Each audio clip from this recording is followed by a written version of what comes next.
Aqui é a Dominique, coordenadora da Teia de Saberes. Sejam todos muito bem-vindos nessa noite de sábado.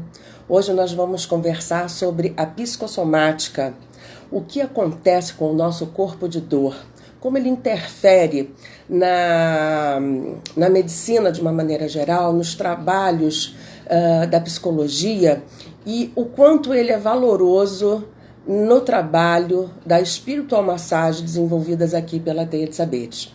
Nosso convidado hoje é um cobra. O nome dele é, de fato, o nome que merece, Caio Cobra. Eu vou chamar ele, que ele já chegou aqui. E antes disso eu quero pedir a vocês, nesse aviãozinho, né, nessa asa delta que tem aqui embaixo, que vocês possam convidar as pessoas para virem assistir essa live junto com a gente. Vai ser um grande bate-papo de perguntas e respostas, vamos tirar as dúvidas de muitas coisas, ok? Então, deixa eu ver aqui, eu quero dar boa noite para todo mundo, sejam todos bem-vindos. E a gente vai tentar responder a todo mundo na medida do possível, de acordo com o desenrolar do nosso papo, tá bom? Deixa eu chamar o Caio aqui. Vamos lá. Aceitar.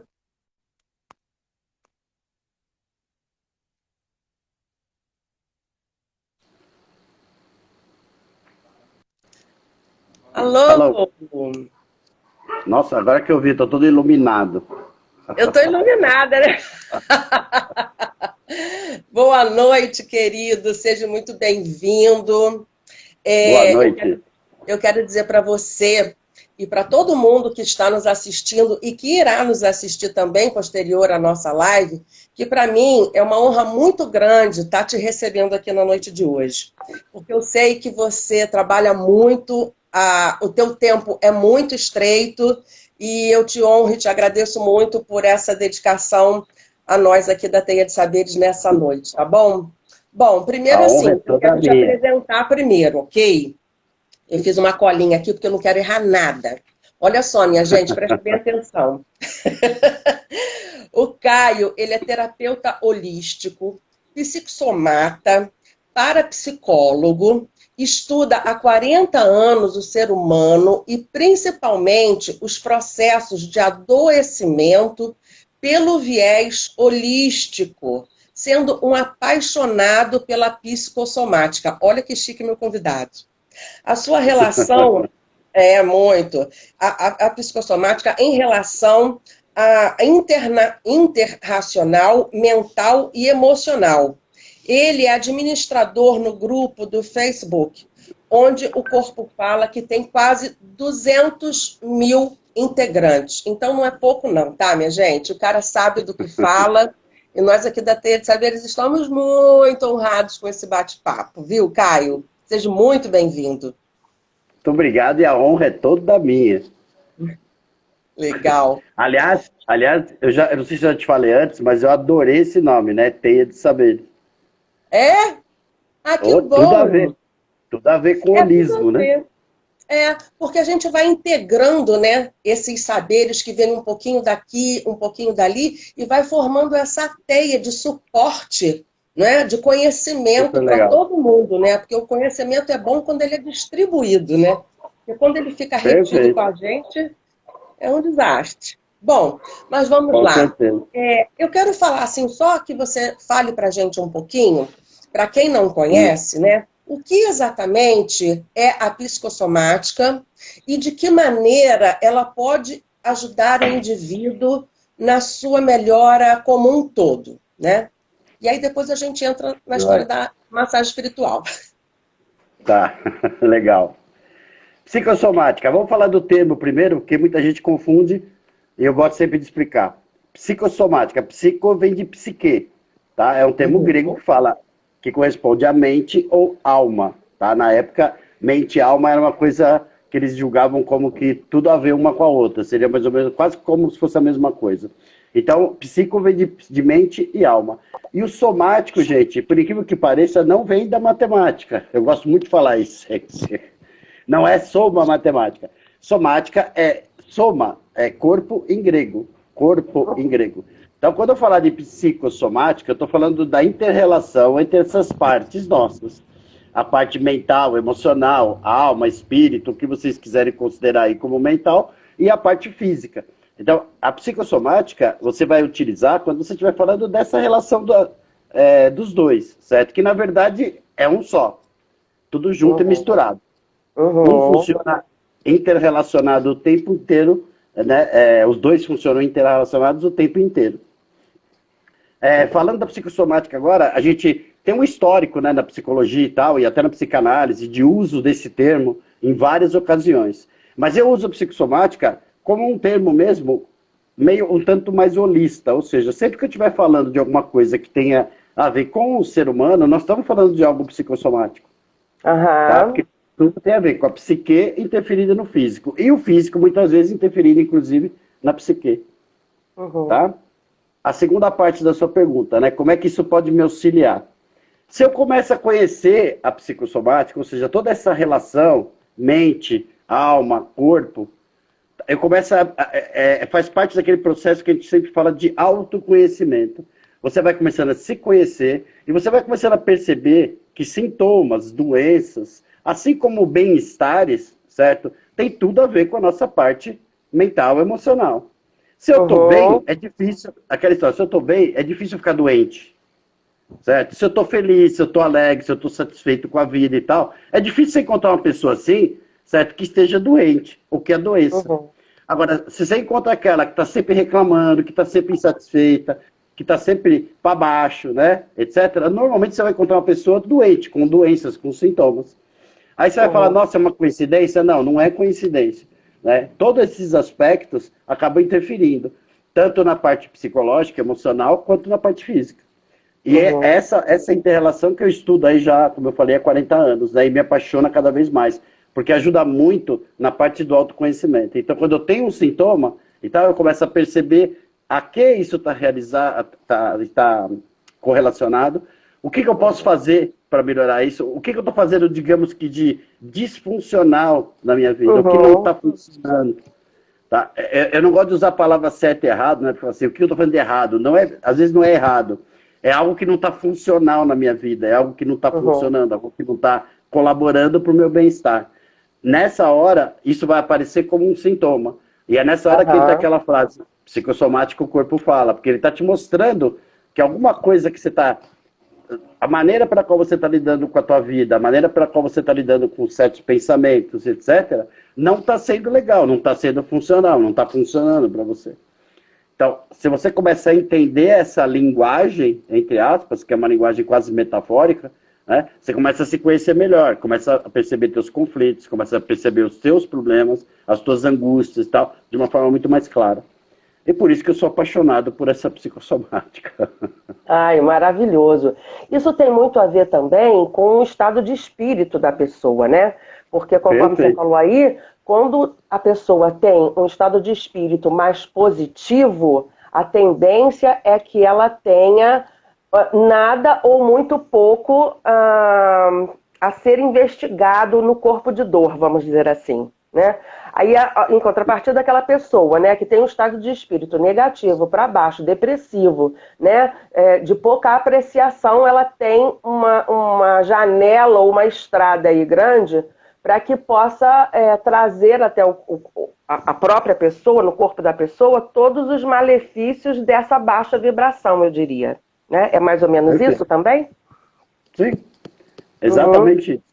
Só lembrando, você falou estado de espírito. Se é um estado, você fez inúmeras escolhas durante a sua vida, você tomou inúmeras decisões para chegar nesse estado até de espírito.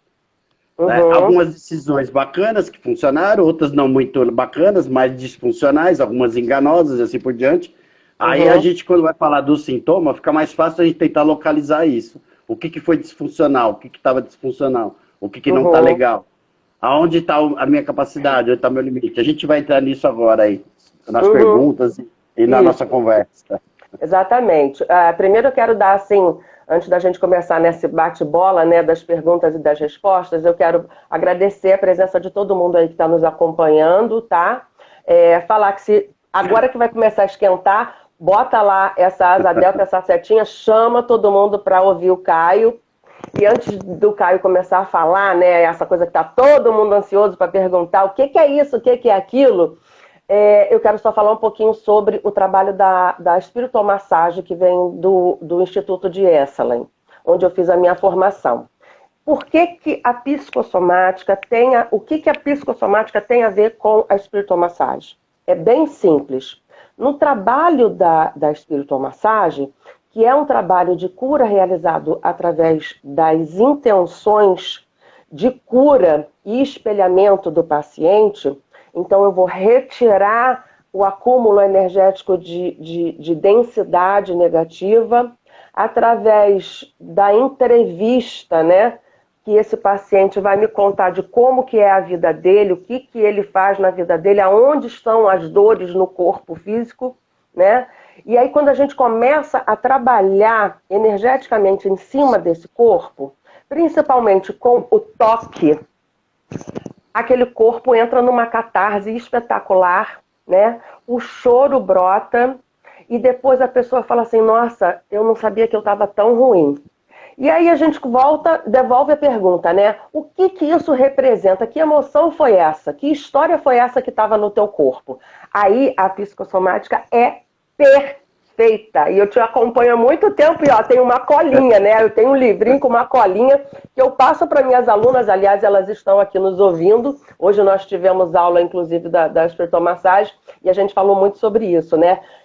Nessa entrevista que a gente faz com o paciente, quando ele começa no discurso oral dele, muitas vezes está oculto aquela dor, né? Aí, não, eu estou com uma dor aqui no joelho, né? No joelho esquerdo, que vai estar representando as ofensas, né? Aquela mágoa que ficou ofendida. Não, porque eu tô no renal, né? O renal aqui, eu toda hora tenho um problema no meu rim, mas é de família.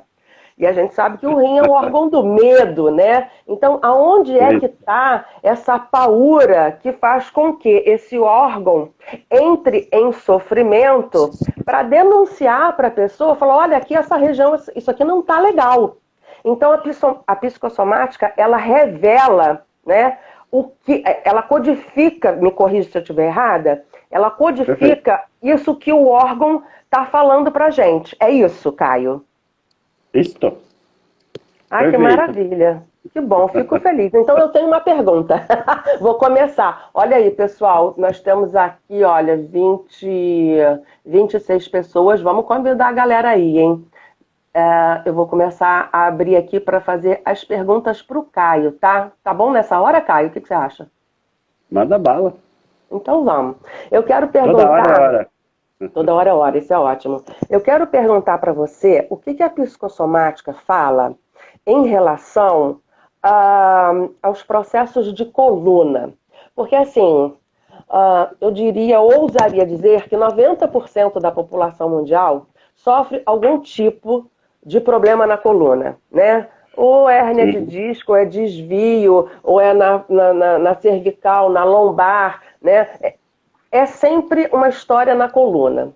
Então, nos meus estudos, eu entendi, muito te apreciando na sua fala também, que a coluna tem a ver com a nossa estrutura, né? Perfeito. Então, eu queria que você falasse um pouco sobre isso, porque a coluna, conforme eu te falei, o mundo inteiro tem problema na coluna.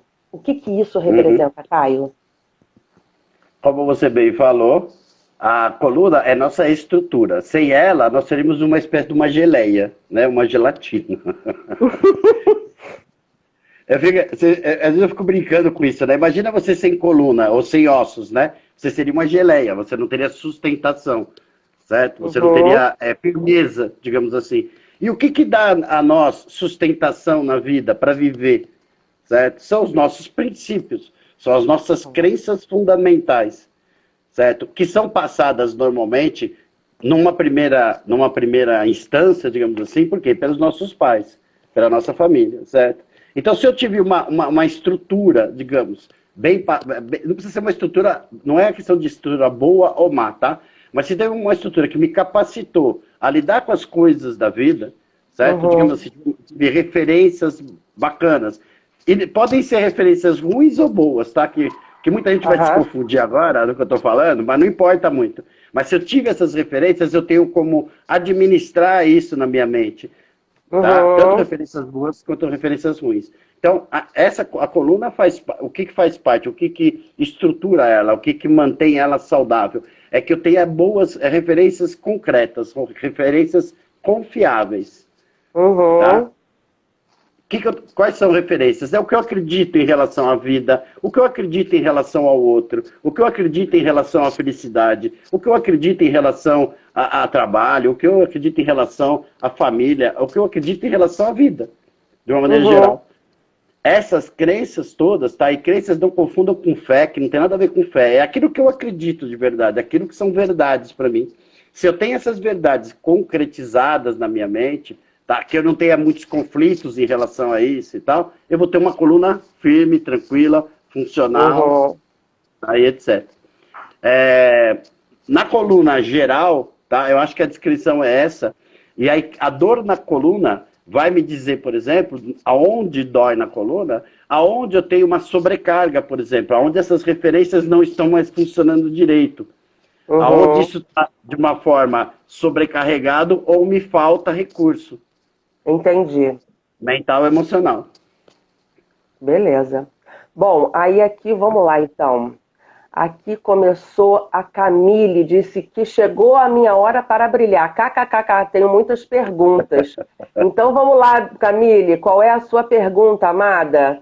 Em seguida vou fazer a pergunta da Carla Júlia. Tá. Cadê a pergunta da Camille? Tem um delay aí no meio do caminho, né, que a gente tem que esperar um bocadinho. Faz parte. Deixa eu ver aqui. Bom, então vou fazer aqui a da Karina. A Karina pergunta assim, eu tenho nódulos no seio. O que pode representar? O que pode ser o nódulo no seio? E aí eu complemento, tem diferença do seio do lado direito ou seio do lado esquerdo? Tem uma certa diferença, mas eu sempre gosto de explicar o geral. Por quê? Porque essa parte de lateralidade, tá, para mim, é muito pessoal. Existe uma lateralidade mais comum, digamos assim, nos seres humanos, tá? Que seria lado esquerdo representando ou simbolizando sempre as figuras paternas e lado direito as maternas. Mas isso é muito relativo e pode haver inversão de uma maneira muito tranquila, muito fácil a inversão. Então, às vezes eu prefiro, por exemplo, numa sessão, né, ou num exercício, até alguns exercícios que a gente faz, estabelecer essa lateralidade para cada pessoa. Nódulos no seio. Para você entender a psicossomática, não é muito complicado. Na verdade, é bem simples. Para que serve o seio? Para que serve as mamas? Né? Para alimentar, né? Para alimentar, né? Para amamentar um outro ser humano. Então, nós vamos estar falando aqui, justamente, quando eu tenho um nódulo no seio, eu tenho alguma dificuldade, eu estou com algum conflito em relação a essa capacidade, certo? Que eu tenho como mulher. De nutrir o outro, é isso? Isso, exatamente. De nutrir, eu diria de cuidar de uma outra pessoa. E há de vir comigo que me perdoe, tá, os homens, mas as mulheres, elas são magnânimas nesse aspecto. Amado! Adorei! Elas têm uma capacidade, já vem meio que gravado no DNA dela, certo? Essa capacidade, essa vontade de cuidar, certo? Como mulher, como o lado feminino. Não que o homem não tenha, mas o homem vem mais com a vontade de defender, tá? No sentido de defender. E a mulher vem muito mais no sentido de cuidar. Então, essa capacidade de cuidar de um outro, tá? Quando ela, por exemplo, é negada pela própria mulher, quando ela se sente impedida de exercer essa capacidade, ou quando ela se sente incapaz de exercer essa capacidade, ela provavelmente vai ter problemas no seio. Tá? Traumas relativos a essa capacidade de doação, essa capacidade de cuidar de um outro, podem trazer até um câncer no final da história. Nódulos, ouvi falar do quê? De mágoas, de ressentimentos, de coisas guardadas em relação a essa capacidade. E quando você fala de nódulo, pode ser em qualquer região do corpo, né? Porque o nódulo representa a mágoa, não é isso? A mágoa, ressentimento, aquilo que você guardou. O sentimento é que a mágoa é o sentimento mais comum, digamos assim, que a gente conhece mais. São mais de 600 sentimentos e emoções que nós temos.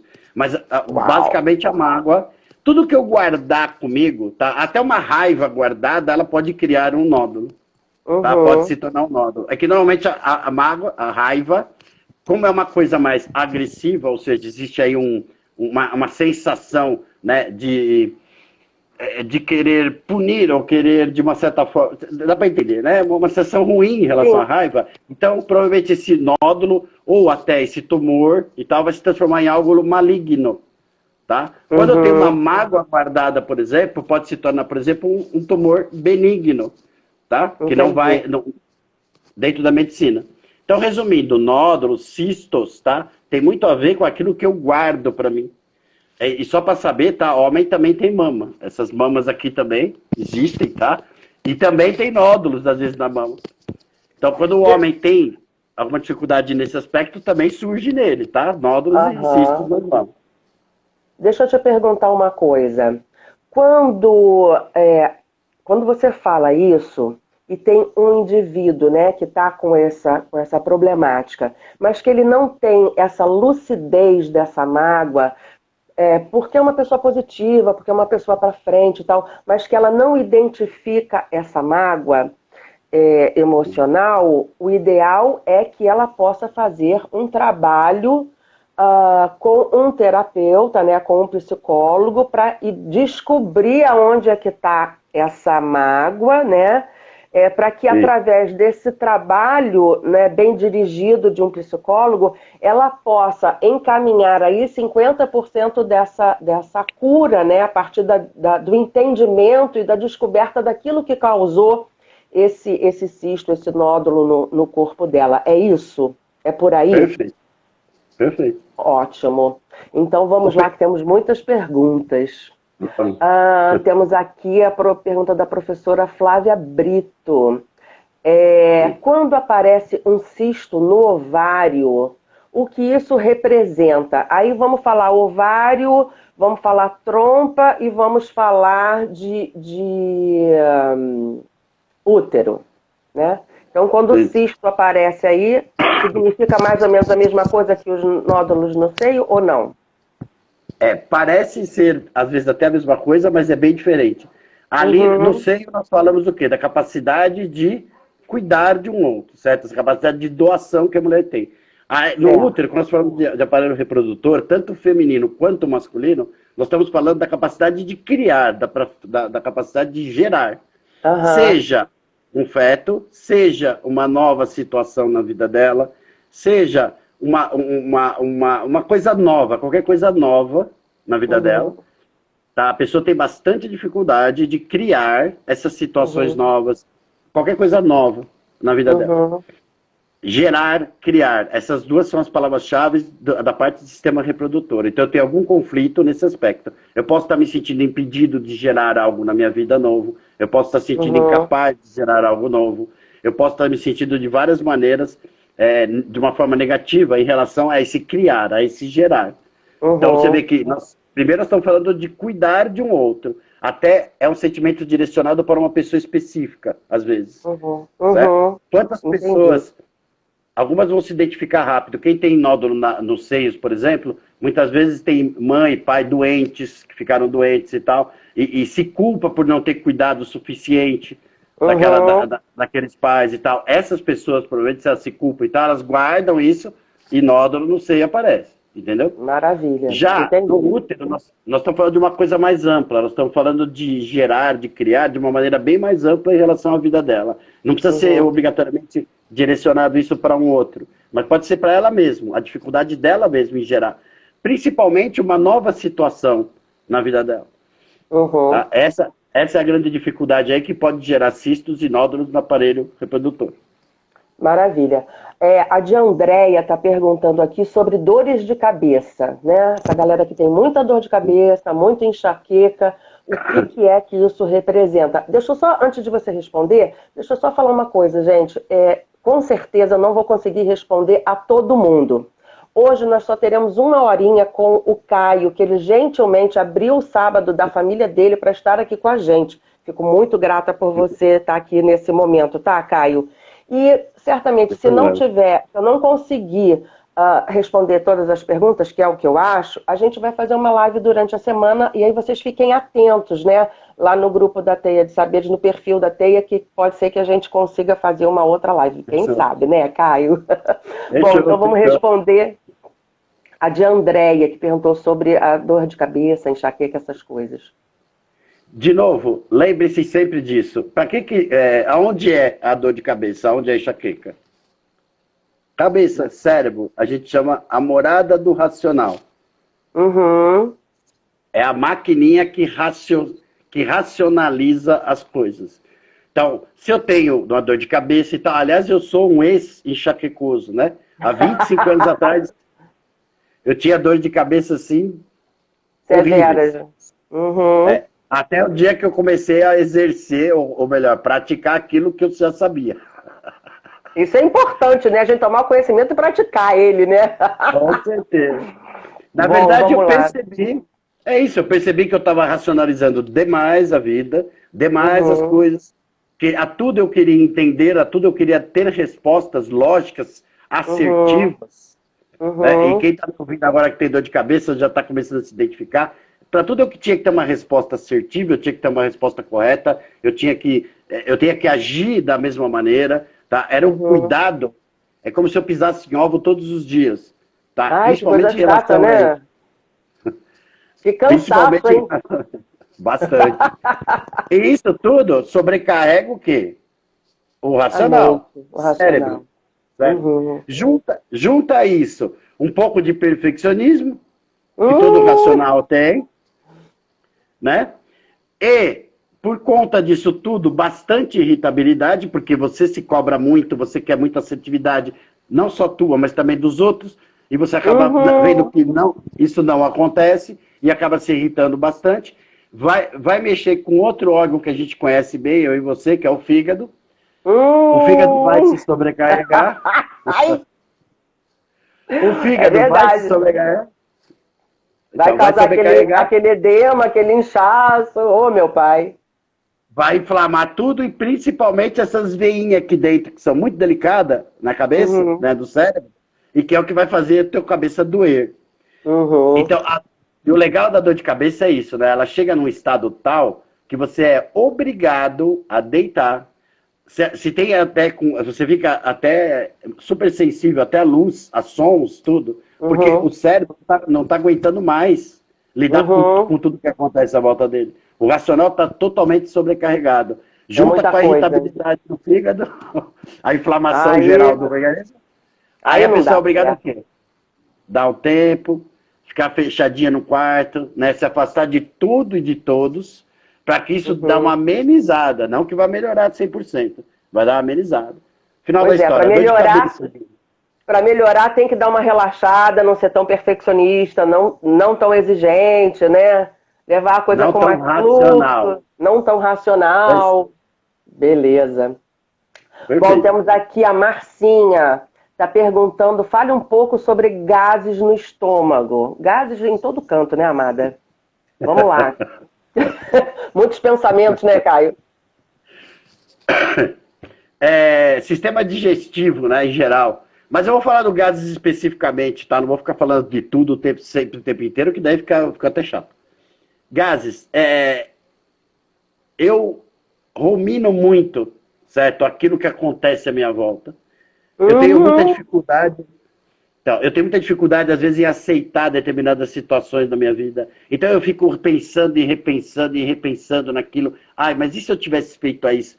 Mas e se ele ou ela tivesse feito isso, ou tivesse feito aquilo? Como é que seria? Será que seria melhor? Será que seria pior? Ou seja, essa ruminação, tá? É como se você estivesse digerindo e redigerindo, e digerindo e redigerindo a mesma situação, tá? Várias e várias e várias vezes. E quem tem um pouco mais de gases e tal, ou que tem algum problema digestório, vai se identificar muito com isso. São pessoas que ficam quase que o dia inteiro ruminando as coisas que já aconteceram. Tá? Ruminando e repensando, reanalisando inúmeras vezes. E o pior de tudo, ressentindo tudo o que sentiram de ruim, principalmente, nessas situações. Então, tudo isso causa muita acidez, que vai causar... Um dos fenômenos que causa é é muito gases no sistema digestivo. Uhum. Bom, deixa eu falar aqui agora que foi a Camille. Ela perguntou, estou tentando aqui organizar, tem tanta da pergunta, eu estou tentando ir mais ou menos por ordem, tá, pessoal? Me perdoa se eu pular alguém, não é por mal. A Camille está perguntando o que seria uma dor do lado esquerdo, logo abaixo das costelas. Ela volta e meia sente essa dor já há algum tempo. Seria gases também? Ou não? Então, calma lá. Já tô querendo dar pitaco, olha só, vamos lá. É assim, calma lá. Dor do lado esquerdo e tal, embaixo da costela. Ali, lado esquerdo, embaixo da costela, você tem pelo menos 4 órgãos, tá?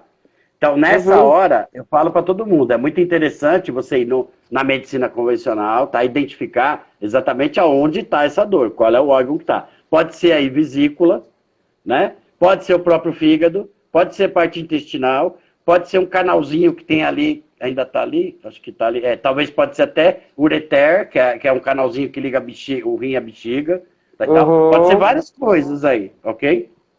Do lado esquerdo.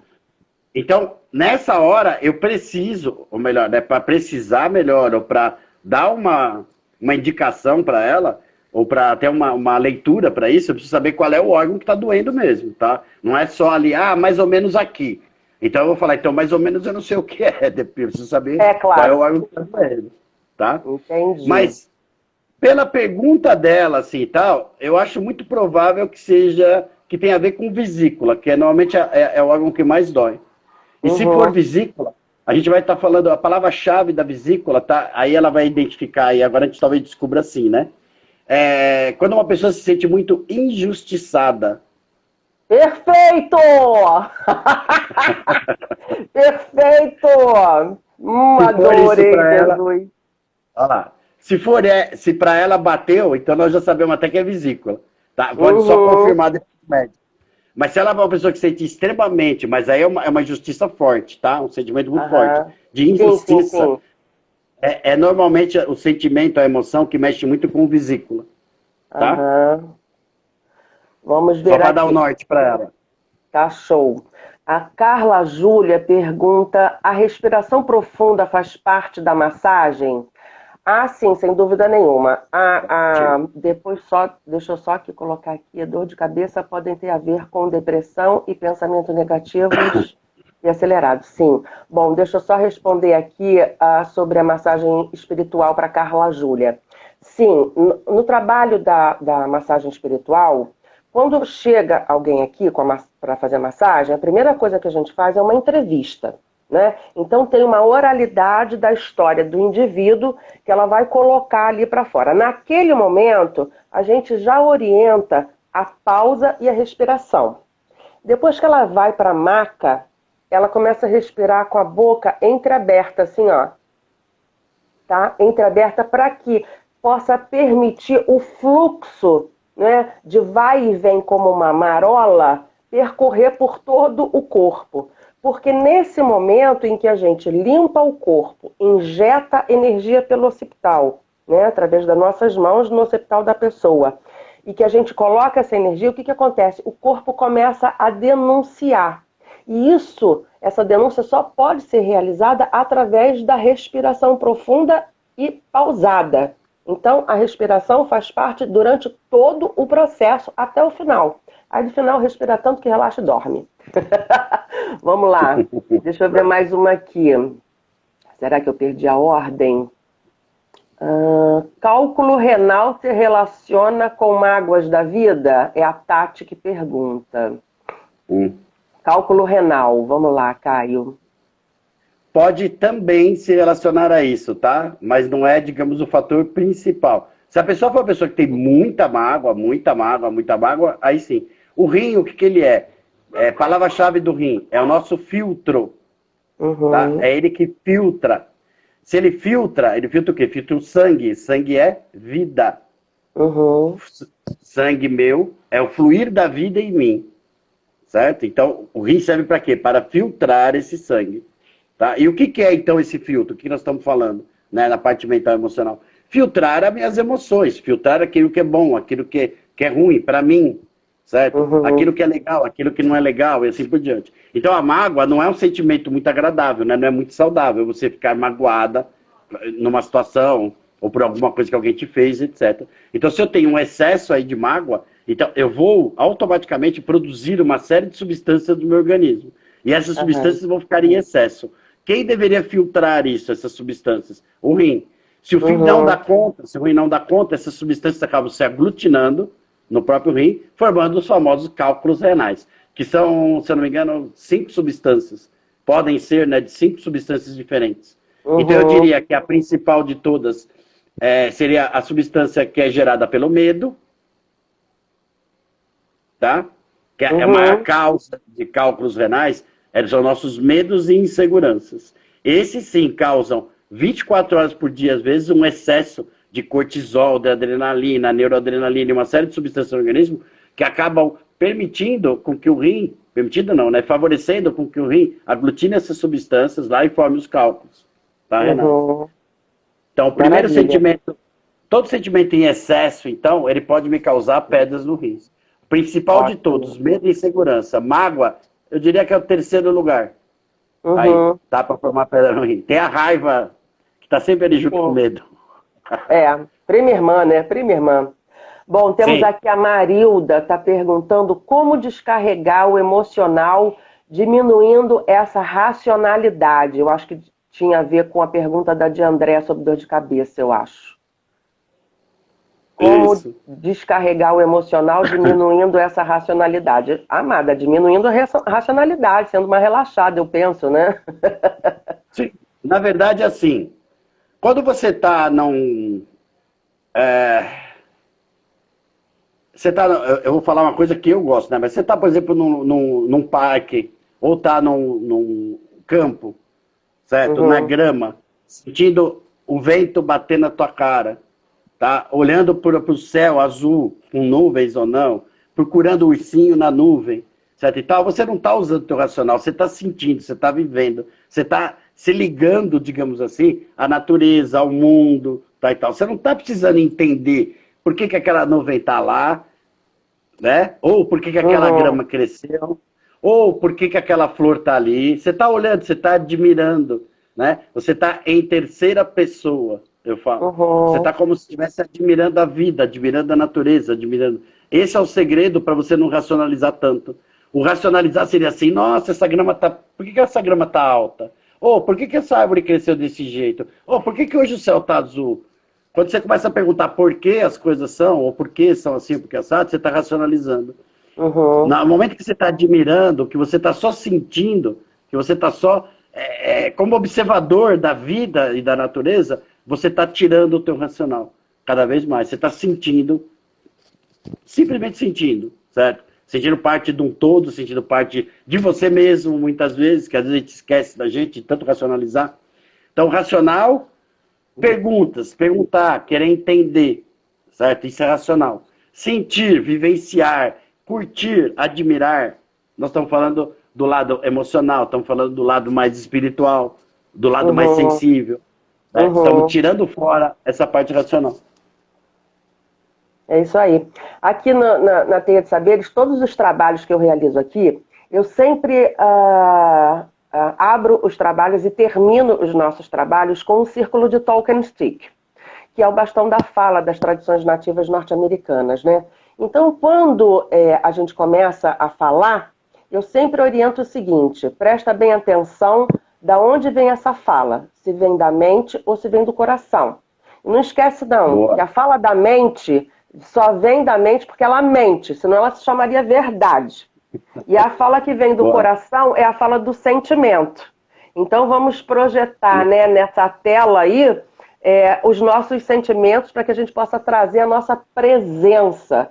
Porque nessa hora a gente não Perfeito. precisa de racionalidade, né? Bom, se você está gostando desse bate-papo aqui com o Caio Cobra, que é cobra, já percebeu no assunto, bota essa setinha aí, a delta, para convidar mais pessoas para trabalharem aqui, para escutarem esse bate-papo com a gente, tá bom? Agora tem uma pergunta aqui que é da Débora, que ela fala de uma menina, e agora eu acho que eu me perdi dela aqui, mas espera lá. Eu sei de cabeça, eu me lembro. É uma menina de 14 anos que está com hérnia de disco no meio da coluna e escoliose. O que poderia ser isso para essa jovem? Uau! Tá. Lembra, nós falamos da coluna, Sim. que fala do quê? Nossas referências, certo? Nossa estrutura psíquica e emocional. Escoliose, hérnia, fala do quê? De uma referência, de uma estrutura que está totalmente disfuncional na minha vida. Aí todo mundo vai falar assim, Caia, mas você falou e não falou nada. Porque para mim parece claro, né? Mas vamos dizer, essa pessoa pode ter tido algum tipo de trauma, tá? Em relação a essas crenças profundas. Eu vou dar um exemplo bem claro, tá? Vamos dizer que ela seja uma pessoa que a mãe morreu muito cedo. Houve uma perda muito cedo. Então ela ficou sem uma referência concreta. Deixa eu só fazer um adendo aí. Pode ser que tenha falecido a mãe, ou pode ser que a mãe esteja nesse momento, ou nesse período aí, ausente, né? Perfeito. Porque a morte da mãe pode também significar não só a morte física, mas uma ausência dessa mãe, ok? Perfeito, é isso? Perfeito. Tá. Isso mesmo. Ou seja, alguma referência muito importante na vida dela, tá? Foi abalada, foi traumatizada, certo? E ela ficou ali sem saber, vamos dizer, no que acreditar, tá? Na vida dela. Então, um abandono, que agora você foi perfeita, né? Porque às vezes a morte não deixa de ser uma sensação de abandono, mesmo que tenha sido uma morte. Foi abandono. Um abandono real também é um trauma da mesma maneira. Enfim, pode ser alguma coisa relacionada a pai, certo? O pai também ter abandonado, ou o pai ter feito algo para essa criança. Os progenitores, né? Aqueles que deveriam dar o apoio e o suporte. Perfeito. E por que nós estamos falando disso? Porque ela tem 14 anos. Até 14 anos, né, dos 7 aos 14, a gente costuma falar psicanálise, psicologia, qualquer outra fonte de conhecimento, isso é uma verdade. Dos 7 aos 14, a criança procura muito a figura paterna. Até o 7, materna, principalmente. Por quê? Porque é o exemplo, é quem cuida normalmente, né, na maioria das culturas. Então fica como uma referência maior. E dos 7 aos 14, descobre, olha, eu tenho um pai que também me fez. Certo? E vai atrás desse pai, muitas vezes, para se identificar, para saber o que ele pensa, o que ele não pensa, etc. Para aprender até com ele. E se isso não existe, por algum motivo qualquer, certo? Pode criar aí um problema a nível estrutural. E nós estamos falando aí no caso da hérnia, tá? A escoliose já é um pouquinho mais grave, digamos assim. Houve realmente algum trauma aí, tá? A escoliose, sempre eu estou falando de um trauma, em relação a uma dessas figuras. Ou a mãe ou o pai. Principalmente as figuras paternas e maternas. Por que eu estou falando de novo da figura paterna e paterna? E todo mundo tem que acostumar com isso. Porque são as primeiras figuras que a gente tem na vida, são as primeiras referências.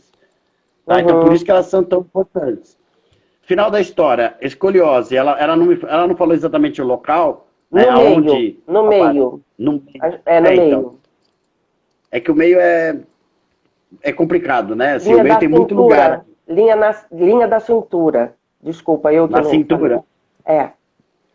Tá. Então, aí nós temos a região ali que pode ser, por exemplo, vamos falar, eu vou dar várias hipóteses, tá? Se for na linha da cintura e for fígado, ela pode ter passado uma raiva muito grande, certo? Em relação a uma dessas figuras. Uma raiva que não foi uma raiva pequena, não. Certo? Ela guarda muita raiva, até hoje, de uma da figura, de uma pessoa.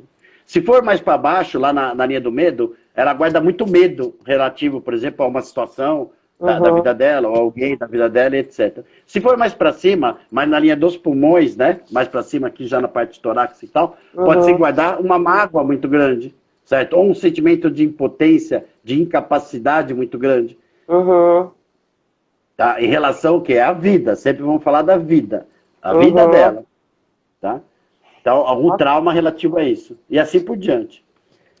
Tá, tem aqui a pergunta da Márcia Gouveia, problemas de alergia, tanto respiratórias quanto da pele. Depois eu vou falar da Simone, que fala da língua. Então agora Márcia Gouveia, problemas de alergia, tanto respiratório quanto da pele. Perfeito. Esse é um tema que eu adoro. Vamos lá. Alergia. Todo o nosso corpo tem uma coisa que chama sistema nervoso, certo? e ele nos capacita a perceber o mundo à nossa volta de várias maneiras. Por exemplo, a pele tem toda uma parte do sistema nervoso de sensibilidade para saber se está quente, se está frio. Para quê? Para que sentindo essa temperatura externa, eu vou readaptar a minha temperatura interna. Então, se está muito quente, a pele vai sentir que está muito quente e vai mandar suor para a pele, que é para refrescar a pele, diminuir a temperatura externa. Se está muito frio, esse sinal vai ser enviado para dentro do meu corpo, certo? E eu vou gerar calor. Então, tremores de frio, já ouviu falar de tremor de frio? Esse tremor é para gerar calor interno. Pouca gente sabe disso, né? É para gerar calor interno, então, para a temperatura ficar sempre equilibrada, tá? Tem gente até que dá uns pulinhos, esfrega as mãos e tal, né? Gerando calor, é isso aí. Dá até vontade, né? De se exercitar e tal, porque é para justamente gerar calor. Resumindo, todo esse aparato nosso, tá? Sistema nervoso e tal, e nervos, etc., é para isso, ok? Beleza. Se eu estou com muito medo, certo? De alguma coisa, eu estou me sentindo ameaçado de alguma maneira, eu vou ficar atento, tá? O dobro ou o triplo do que normalmente eu estaria. Então, se eu tiver numa situação de estresse, eu falo sempre ameaça e as pessoas às vezes não entendem muito isso. Mas se eu tiver numa situação de muito estresse, eu vou ficar muito mais atento, eu vou potencializar toda a minha parte sensorial, tá? Para quê? Para que eu perceba melhor o que está acontecendo à minha volta. A pele costuma ficar muito mais, então, reativa, certo? Às vezes ela fica reativa a algo que normalmente não ficaria, não haveria uma reação. Mas qualquer pequeno sinal, tá, de que aquilo ali é uma ameaça, tá, à saúde dela, seja emocional ou física, então a pele vai reagir de acordo. Tem muita gente que fala assim, nossa, eu comecei a ter alergia, sabe, a um detergente, né? Nunca tive essa alergia, comecei a ter. E olha, não tem explicação, né? Vou ter que viver com isso pro resto da vida. Não vai ter que viver com isso pro resto da vida. Você está muito mais reativo. Se você descobrir qual é esse estresse interno, qual é esse conflito, qual é essa tensão interna sua, tá? E trabalhar essa tensão, muito provavelmente essa alergia, ou melhor, essa sensibilidade potencializada por um estresse, por uma ameaça, tá? Vai voltar ao equilíbrio. E voltando ao equilíbrio, você pode voltar a usar o teu detergente, você vai poder voltar a usar o seu perfume, você vai poder voltar a usar outras coisas que são ameaças tão mínimas, certo? Que o corpo aceita e não reage de acordo. Porque quando você está botando desodorante, você está botando álcool, né? Na tua pele, tá? De uma certa forma. E outras substâncias químicas. Detergente também é uma substância química. Só que normalmente ele não vai ter nenhuma reação, tá? É isso que eu estou querendo dizer. Como você está muito potencializada, essa sua sensibilidade sensorial está muito potencializada, muito reativa, ela vai reagir até às menores coisas. A respiratória é fácil de identificar. Ácaro, fungos que existem no ambiente, no ar, tá? O corpo dá conta numa boa. São agressores, tá? São agressores, né? Do teu organismo. O corpo é pronto para esse tipo de agressão, né? Perfeito. Ele combate, digamos, essas pequenas ameaças como se não fossem nada. Agora, se eu estiver reativo, se eu estiver muito atento a qualquer tipo de ameaça, tiver potencializada essa tensão, então o teu corpo, o teu aparelho respiratório, por exemplo, ele vai reagir muito mais forte, digamos assim, muito mais potencializado a pequenas ameaças. Tá? É aquela história de você querer matar uma formiga com um canhão. Entendeu? Entendi. Bora fazer espiritomassagem para relaxar, minha gente. Não é não, Caio? Com certeza. Deixa eu ver aqui. Flávia Moura. E quando falamos em um tumor no intestino, o que representa? Tá. Intestino, nós estamos falando do nosso sistema digestório. Eu costumo sempre dar palavras-chave para as pessoas guardarem e aprenderem. Sistema digestório, formação e armazenamento de memórias. Formação e armazenamento de memórias. Então, o que eu vivo hoje, eu digiro, será que é essa palavra? Né? Digerir? Eu engulo ou não, aceito ou não, vivencio ou não, interpreto da minha maneira, tá? Vai passar pelo meu sistema digestório, como vai passar pelo meu sistema psíquico-emocional, e eu vou chegar no final das contas a uma memória disso. Se é bom ou se é mal para mim, se foi satisfatório ou não essa vivência, esse dia e assim por diante, tá? Traumas nesse processo, tá? Principalmente relacionados ao passado, que eu, por algum motivo, recalquei ou reprimi, tá? Então, uma memória negativa que eu recalquei ou que eu reprimi lá no meu inconsciente, não soube lidar na época, não consegui lidar e não quis lidar com isso na época, tá? Podem se tornar, então, um tumor. Uma vivência minha, então, lá no passado, foi insuportável para mim lidar na época, não quis lidar com ela de maneira nenhuma e guardei ela lá no fundo das minhas memórias, certo? Lá no fundo dos meus intestinos. Então, leia dessa maneira, tá? Ficou guardadinha lá. E ficou lá, apodrecendo. Ao mesmo tempo, eu tive outras vivências similares a isso, similares àquelas que vira e mexe, inclusive, mexiam com essa memória, me faziam lembrar. E no mesmo momento eu negava e não queria deixar ela lá no lugar onde ela estava, porque eu não sabia lidar com isso. Tá? Então, deixa ela lá, né? E assim por diante. Esse tipo de memória traumática está negativa, normalmente, quando permeada de raiva, e nós vamos falar da raiva, porque existia um sentimento ali de raiva, vai virar um tumor maligno, e se não está permeada de raiva, vai se tornar um tumor benigno, tá no corpo, mas não vai deixar de ser um tumor. Então, vou aproveitar a história do tumor. Tem aqui a Cissa falando que eu já vou falar da Simone na história da língua. Mas aproveitando o gancho do tumor benigno, a Cissa diz que teve um tumor benigno na cervical e graças a Deus era benigno, né? Tenho certeza que apareceu num momento de estresse muito grande no meu trabalho. Somatizei muita energia ruim. Agora estou ótima, me libertei. Maravilha. É mais ou menos isso, né? Quando você falou do tumor benigno e maligno. Isso. Provavelmente ela, na verdade, ela deve ter se sentido impedida de fazer algo. Tá? Aí depois ela confirma com você aí, aqui no negócio. Ela deve ter sido impedida de fazer algo. Foi um trauma. Certamente foi, conheço a Cissa. E deve ter sido uma coisa feia. Sim. Deve ter sido coisa feia. Então, isso aí. Agora eu vou só explicar rapidinho. Por que eu estou falando isso? Eu penso, certo? Eu crio, eu planejo, certo?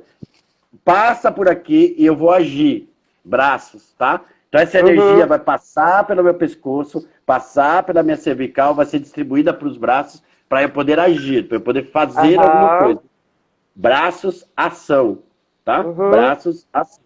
Então ela foi impedida, ela pensou, planejou, quis, desejou, certo? E foi impedida, parou lá no meio, na cervical, de agir. Perfeito. Tá? De uma maneira traumática, de uma maneira extremamente negativa. Entendi. Agora vamos aqui para a Simone. Ela fala... A Cissa falou que é isso mesmo. É isso mesmo, né? Então, aí vamos aqui para a Simone. A Simone falou que tem um problema na língua, como se a língua estivesse pinicando todo o tempo dela. E eu vou além dessa língua pinicando, tem muitas pessoas que têm continuamente na boca, né, na parte interna da parede da bochecha, aftas, né? Tem muita gente que tem muita afta. Tem alguma coisa, essa coisa da língua pinicando e da afta? Sim, senhora. Boca é uma via de mão dupla, certo? Onde entra tanto alimentação, água, ar e tudo mais, certo? Como também uma que sai. Tem que sair, certo? né? Sai o quê? Se não sai... Se não sai... Se não sai, é complicado. Alguma coisa que foi dito a ela, certo? Ou que ela disse a alguém, não a satisfez. Houve um conflito muito grande em relação a isso. Algo que ela tentou se expressar, ou algo que foi expressado a ela, tá? Ou seja, algo que ela disse, ou algo que ela tentou dizer, ou algo que ela tentou se expressar, ou algo que foi dito a ela, que ela precisaria aceitar, engolir, certo? Não a satisfez, de alguma maneira. Essa situação de não aceitação, tá? Vai causar uma tensão. Aonde? Aqui, na região da boca, que é onde entra e sai as coisas. Tá? Principalmente a língua. Eu chutaria aqui dizendo que ela se ressente por algo que disse. Porque a língua ela tem muito a ver com a fala, com a expressão. Então Com ela essa provavelmente se oralidade, né? comunicar com oralidade. Expressão, principalmente, oralidade. E aí eu acho que é alguma coisa que ela falou que ela se ressente muito, que ela diz para ela mesmo várias e várias vezes, eu não devia ter dito isso, mais ou menos por aí. Beleza. Agora eu tenho mais duas perguntas para a gente encerrar, porque infelizmente faltam só 5 minutinhos. 5 minutos. Pois é. Então, conforme disse, tem muitas perguntas aqui que eu não vou conseguir responder. Eu peço perdão, mil perdões, mas o Caio reservou gentilmente essa horinha para falar com a gente. Mas, de repente, durante a semana, pode ser que a gente consiga se organizar para trazer ele novamente, tá? Vamos Mas tem marcar. duas perguntas, vamos marcar sim. Tem duas perguntas. Uma é da Jo, que fala da doença de Crohn. É uma doença psicossomática. O que fazer? Eu acho que é Crohn, né? Crohn. E a outra são as rachaduras no calcanhar. Qual que você vai responder primeiro? Qualquer uma, as duas, vai responder uma atrás da outra. Tá, vamos lá. Intestino, lembre-se, formação das memórias, aquilo que eu vivencio, certo? Eu tento elaborar para criar uma memória. Quando eu interfiro demais nesse processo, tá? Eu vou ser meio duro, mas é isso, quando eu já pré-julgo as coisas, eu já tenho muito uma situação na minha cabeça, onde eu quero economizar tempo. Então, isso é bom, isso é mal. Isso é certo, isso é errado. Tá? Então, nós estamos falando também de uma certa inflexibilidade em termos de crenças. Tá?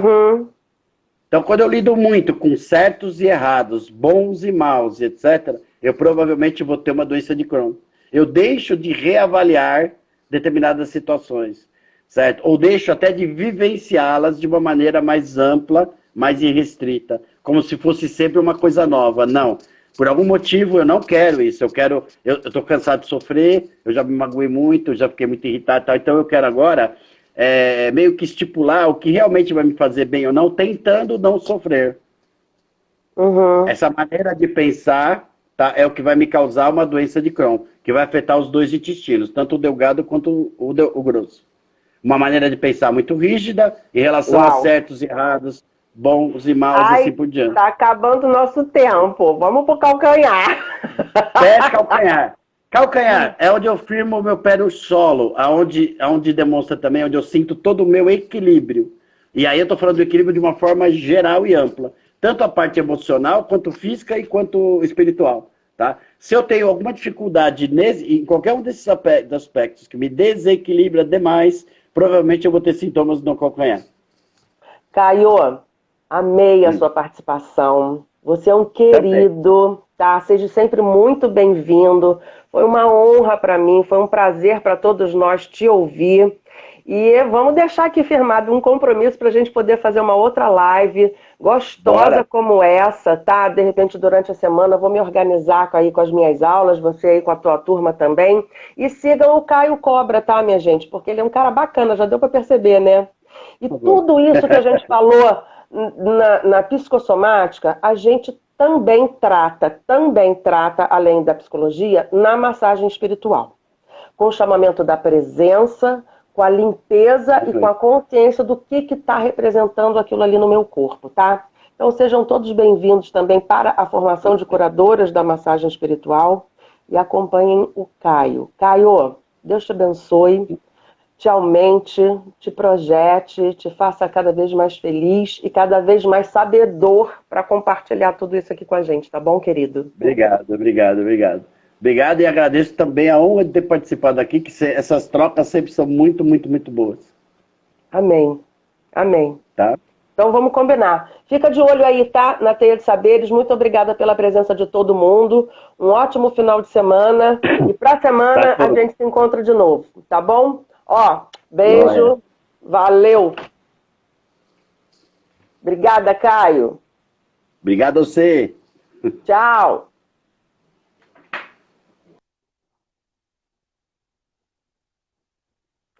É isso aí, minha gente. Gostou? Compartilha com aquele que possa se aproveitar, né, de todo esse bate-papo que a gente teve com o Caio, ok? Fiquem com Deus, acompanhem a Teia de Saberes e até a próxima.